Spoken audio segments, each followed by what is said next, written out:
नहीं, ये आरोप नहीं है, ये मतलब हकीकत है, आरोप नहीं है। तो कारपेंटर को बुला के ले, कारपेंटर ने आके दरवाजा तोड़ा।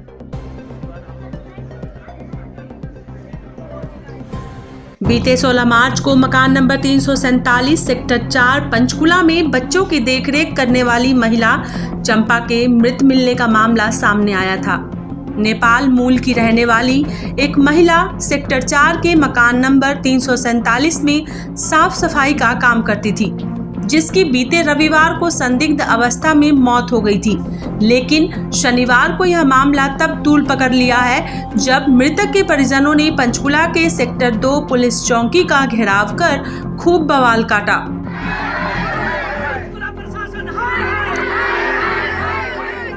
परिजनों का आरोप है कि मृतक महिला ने आत्महत्या नहीं बल्कि उसकी हत्या की गई है। परिजनों ने आरोप लगाया कि पुलिस मामले को दबाने की प्रयास कर रही है। परिजनों का आरोप है कि पुलिस चौकी सेक्टर 2 की पुलिस मुलाजिम उनके साथ धक्का मुक्की कर उन्हें पुलिस चौकी से निकाल रहे हैं, उनकी किसी भी बात को नहीं सुन रहे। आज जैसे हम अंदर गए ना, हमें धक्का मुक्की करके बाहर निकाल रहे हैं। निकलो माताजी बोल रहे हैं, ये पुलिस वाले हम नहीं जानते इनका नाम क्या है, कौन है। कोई माताजी निकलो बोल रहे हैं और पुलिस वाले लेडीज पुलिस को बुला रहे हैं। हम इनको एक घर, एक मंदिर, एक हमारी न्यायालय समझते हैं, जो आज नहीं लग रहा है। पंचकुला के सेक्टर 2 पुलिस चौकी का विवादों से पुराना नाता है। इसी महीने की 12 मार्च को एक बलात्कार पीड़िता ने प्रेस कॉन्फ्रेंस कर पुलिस पर आरोप लगाया था कि होली की रात 10 से 12 युवकों ने उसके घर पर हमला कर उसे व उसके भाई के साथ मारपीट और महिला के साथ छेड़छाड़ की थी। वही 11 कुछ बजा था, 11:30 मान ले। हाँ 11:30, पता नहीं इतना टाइम ठीक है। तो मैं हड़बड़ा के कुछ मुझे समझ नहीं आ रहा। उसके भाभी के बाप फोन किया व्हाट्सएप में, तो भाभी उसके बाप फोन नहीं उठा रहा था, क्योंकि मुझे दिमाग में आया ये आंटी सामने रहती है। तो 3 माला का घर था, मैंने सड़ बेल बजाया। बेल का इन्होंने बोलते हैं कि देखा है, लेकिन फोन पे बात करते हुए उधर चले गए। मैं क्या उनके बाप से बोला, पता नहीं चंपा अंदर है, उसके मुख से खून निकल गया, कुछ हो रहा है। तो फिर मैं घर वापस आई। उसके बाद बच्चा, सबसे पहले बॉडी को आपने देखा? हाँ जी मैंने तो देखा। क्या गले में कुछ था रस्सा? मैंने ऐसे कुछ नहीं देखा, मैंने खाली यहाँ से ताजा खून था निकल रहा था, बस उतने। कितनी देर तक आप बाथरूम के पास थे? मैं तो 2 सेकंड भी नहीं रही, क्योंकि मेरे शरीर और आपको देखा नहीं गया कि बाथरूम उसके गले में कुछ बांधा हुआ है, नहीं रस्सा है, नहीं फांसी का फंदा है कि नहीं? कुछ भी नहीं दिखा, क्योंकि मुझे दिखाई नहीं दे रहा, क्योंकि साथ में हम बैठ के पहले नाश्ता किए हुए, बातचीत किए हुए, तो बहन लगती है। मैं क्या बोल सकती हूँ, मुझे कुछ समझ नहीं आ रहा। शरीर पे कपड़े थे या नहीं थे? शरीर में कपड़े थे। मुझे पहले लग रहा था कि शरीर में कपड़े नहीं है, बाथरूम की नहाने गई है, बाथरूम में गिर गई होगी। तो मैंने साइड करा, भैया को साइड करते देखा तो ताजी खून यहाँ से यहाँ निकलते। इसके बाद का वाकया जब अस्पताल के या फिर डॉक्टर को या फिर पुलिस को किसी को सूचना दी गई हो? दीदी ने भैया को फोन किया, भैया ने पुलिस को फोन किया। भैया जो है डॉक्टर साहब हैं? नहीं, वो बिल्डर का काम करते हैं। और दीदी है जो डॉक्टर का काम करती है। नाम क्या, उनका नाम क्या है? नंदनी। और जो कॉन्ट्रैक्टर का काम करते हैं उनका नाम क्या है, जो मालिक? आशीष। हाँ जी। पुलिस को सूचना कब दी गई थी और डॉक्टर को अस्पताल में सूचना कब दी गई? सब मैडम पता है, मैडम ने दिया है। पुलिस घर पे कब आई थी? पुलिस घर पे तो उसके आधे घंटे 15-20 मिनट या कुछ हुआ। यानी कि 12 बजे तक पुलिस आ गई थी? आ गई थी, करेक्ट आ गई थी, क्योंकि तुरंत की तुरंत भैया ने आते आते फोन कर लिया कि हमारे घर में ऐसे हो रही है। वो कह रही नहीं कुछ नहीं, अच्छा भला है वो है नहीं, हम उससे बात भी नहीं कर सकते। तो हमको बट वो उसमें 2 साथ रहते थे, तो और उसके साथ तो हर कोई बात करते थे। वो नहीं, लड़की के मरने की सूचना आपको कैसे मिली? वो उसी ने फोन किया, जो उसका नाम कल्पना ने मेरे पापा को फोन किया। अच्छा एक बात बताइए, जब डेथ होने के बाद क्या जो डॉक्टर है जिसके यहाँ डेथ हुई है, क्या वो आपसे संपर्क में है? क्या आपका फोन से बातचीत हो रही है या फिर आपसे मिल रहे हैं वो? ना, कोई भी नहीं हो रहा। जिस दिन हम उस दिन गए और उस दिन से हमको कल भी हमको बुलाया नहीं गया। जैसे कि ऐसे होता नहीं तो वो हमको फोन कांटेक्ट में रख सकते थे ना, वो हम फोन भी नहीं कर रहे, बातचीत भी नहीं आपसे कुछ भी हो रही है? कुछ भी नहीं। जिस दिन हम वहाँ पे गए, हम गाड़ी ला के हमने हॉस्पिटल लेके गए, उसके बाद हमसे उससे बात हो ही नहीं रही किसी से।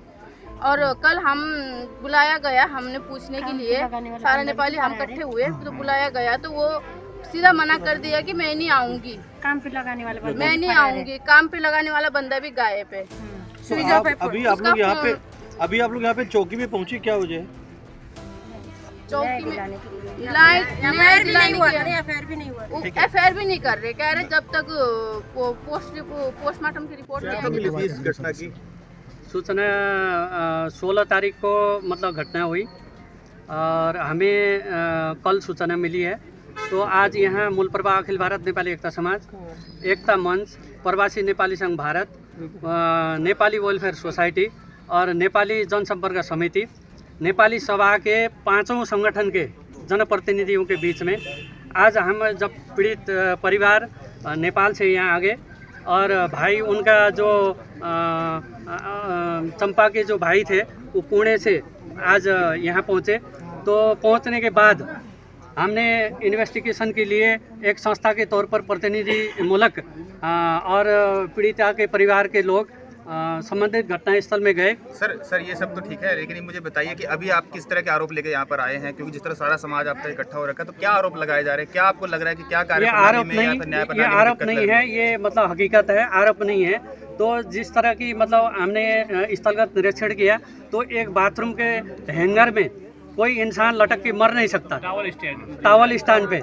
तो उसकी 3 फीट की बराबर की मतलब उसकी हाइट है। तो 3 फीट के हाइट में इसको मतलब आत्महत्या कहना एक मतलब वो मैच्योरिटी वाली बात नहीं आ रही। जैसे उसके पैर लटकना चाहिए, कोई मतलब पंखे की मतलब उसे हुक में हो, कोई इस तरह की मतलब लोहा के रॉड में हो, मजबूत रॉड हो। अभी उनके भाई वहाँ जब गए तो भाई ने हाथ लगा के थोड़ा सा देखा तो इतने में वो हैंगर निकल गया। तो आपको क्या लगता है कि जो कार्य प्रणाली है या फिर न्याय प्रणाली है उसके ऊपर विश्वास नहीं है आपको कि हाँ वो कार्य जो है मतलब जांच है सही से नहीं हो पा रही है?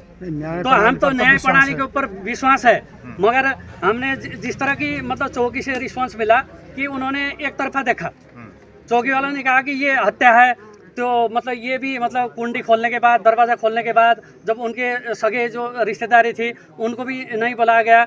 तो मतलब पुलिस प्रशासन को भी पहले इंटीमेशन नहीं दिया गया। उनकी मौजूदगी में उनकी मतलब उसमें अगर रोवर में अगर कुंडी खोलती तो फिर वो आई विटनेस के रूप में एक प्रशासन होता। तो प्रशासन के तौर पर भी आई विटनेस नहीं है, तो उनके रिश्तेदार भी आई विटनेस नहीं है। तो वो आपस में उनके नज़दीकियों के लोगों के साथ जो दरवाज़ा तोड़ा गया और उसको हत्या को आत्महत्या के रूपांतरण करने की जो कोशिश की, हमें डाउट है। और उनके रिश्तेदारों ने जो घटनास्थल पर जाके जो देखे तो उससे लगता है कि 3 फीट की जो हाइट में आत्महत्या नहीं हो सकता। पुलिस या फिर जो व्यक्ति जो डॉक्टर बताए जा रहे हैं, क्या आपको लगता है कि वो लोग केस को दबाने में प्रयास कर रहे हैं दोनों? अभी मतलब हमें लग रहा था तो उन्होंने अभी बयान लिए अंदर की कहती है। हाँ जी, राजू सेन जी, आपने जो ये 16 तारीख को जो वाकया हुआ है, ये क्या कुछ हुआ था ये, और क्या कुछ आपकी इसमें भूमिका थी? मैं अपनी कोठी में थोड़ा लड़के के मालिक के लड़के के साथ खेल रहा था। उस टाइम साथ वाली मैडम दौड़ते हुए आई मेरे पास कि भैया चंपा अंदर नहाने के लिए गई थी बाथरूम में, आधा घंटा हो गया वो आई नहीं, अंदर वो बेहोश हो गई, क्या हो गया वो गिर गई, फिर दरवाज़ा खोल नहीं रही। तो मैं गया, मैंने भी दरवाज़ा मारने की कोशिश की, खुला नहीं। फिर सामने कारपेंटर काम चल रहा था, मैडम ने बोला सामने से कारपेंटर वाले को बुला के लेके आओ। कितने बजे की बात है ये? 10:30 ऐसे की कुछ बात है, इतना टाइम देखा नहीं। तो कारपेंटर को बुला के ले, कारपेंटर ने आके दरवाज़ा तोड़ा। उसके बाद हम अपने अंदर नहा रही थी लड़की, अब कैसे हालत में थी हमने देखा नहीं, हम बाहर आ गए। तो फिर उन्होंने अपने आप देखा, फिर उसके बाद हम बाहर आ गए थे। मतलब 10:30 बजे जो है गेट तोड़ा गया, उसके बाद कितनी देर की बात है जब पुलिस यहाँ पर मौके पर पहुंची थी? वो मैंने देखा नहीं सर, मैं फिर चला गया था। कितना समय लगा होगा पूरे इस काम को? 1 घंटा 1.5 घंटा मतलब पुलिस तक आने तक? ये तो मैं बता नहीं सकता सर, मैं तो था। आपके अनुसार 10:30 बजे गेट तोड़ दिया गया था? 10:30 बजे के आसपास। इतना टाइम नहीं, 11:15 इतना टाइम देखा नहीं था सर। 11 बजे तक वो जल्दी आई, जल्दी में, क्योंकि ये लड़की पहले भी 3-4 महीने पहले एक बार गिरी थी ऐसे बेहोश होकर। तो उस टाइम भी बुलाया गया था। तो फिर मैं जाके पानी में मुंह खोल के पानी। तो क्या ये फांसी लगाई गई या मतलब कि गिर के मतलब चोट लग के मौत हुई है? तो हमें नहीं पता सर, हम कैसे बताया, हमें पता ही नहीं। मतलब आपके अनुसार 10:30 और 11:15 के बीच में आपके गेट तोड़ा गया है? हाँ जी। जब गेट तोड़ने के बाद आप अंदर नहीं गए? ना, अंदर नहीं गए हम, बाथरूम में पुलिस वालों ने, लड़की थी अब अंदर।